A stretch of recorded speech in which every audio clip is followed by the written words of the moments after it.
Crazy stuff goes on in this industry. If I ever visibly saw somebody obviously being abused or sexually abused or spoken down to, I would stand up in less than a second. Have I heard about it? Yes. Have I seen it done to other people? No. I feel like in this industry, it's very competitive and very ambitious. So if you showed the slightest bit of being weak, you can get taken down very easily. I've been on sets for the past 7 years where sometimes you feel pushed. You feel like you can't say no or else something, is gonna happen with a campaign or something else is gonna happen with this. But, I've learned this year that my boundaries are something that can't be crossed and can't be pushed. And some shoots, I wish I could go back and I wish I could have never done them. But sometimes I guess you have to mess up to be able to move forward. For me, I've just always been a little bit of an insecure person or anxious.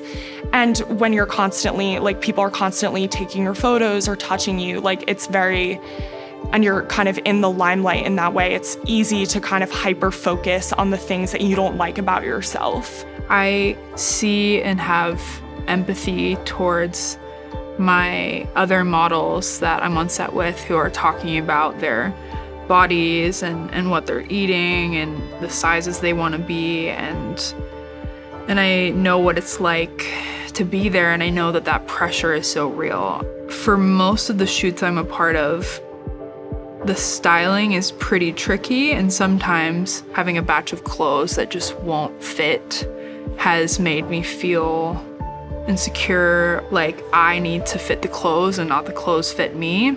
I definitely have struggled in the industry in terms of going to a fitting and just my feet being too big to fit in the shoes or my shoulders being too broad. And sometimes it does kind of tie in a little bit to gender dysphoria for me in a lot of ways, because there are a lot of girls who are cis, on set, who are, who fit into all the clothes. And I definitely have felt different when I'm in certain spaces and I have to try on certain clothes and I'm just different parts of my body don't really fit the mold. This industry, we all need to realize that every single person has their own struggles and their own issues of who they are, and you can't make people do things that they don't want to do. I think a lot of racism happens very quietly and very subtly, and that doesn't make it better, it just makes it more insidious and more pervasive. And people really don't get it. Being African American is something that should be celebrated and that should be recognized. And being an African American woman that is a non-traditional size woman is something that pushes me even further.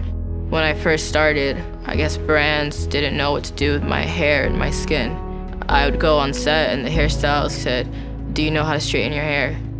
And I said no. And I asked him, "Do you know how to straighten my hair?" And he said no. And then we were just okay, now what?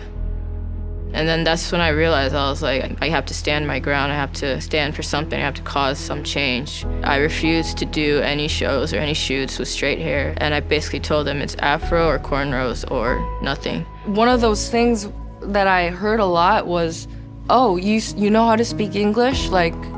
Oh, you're fluent? Oh, you don't have an accent." And I'm I don't tell you don't have an accent. I think it's really about peeling the layers back and looking this ugly, nasty monster in the face and being aware of how you contributed to it or how those you are connected to have contributed to it or how the house you were raised in cultivated an environment for you to feel comfortable to be racist.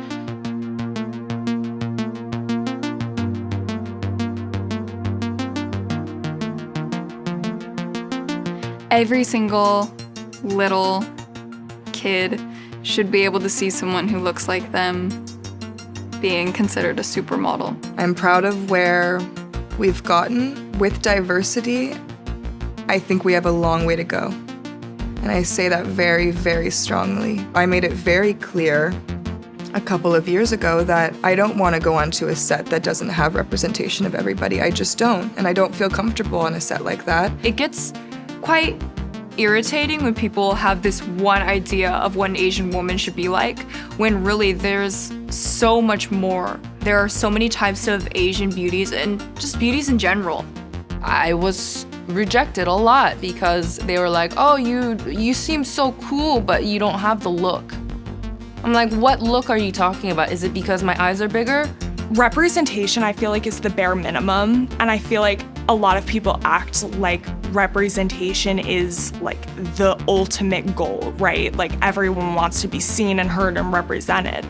But I feel like representation is a little bit more complicated than that. There's room then for potential tokenization, because I was always openly trans and I made gender always a huge part of the conversation. And I still do. It's something that I very much care about, but I don't want it to be like the only thing to define me. It's like, okay, we're gonna include you, but like, whoa, whoa, whoa. We still have to make sure that everybody knows exactly what you are so that they know that we're doing a good job.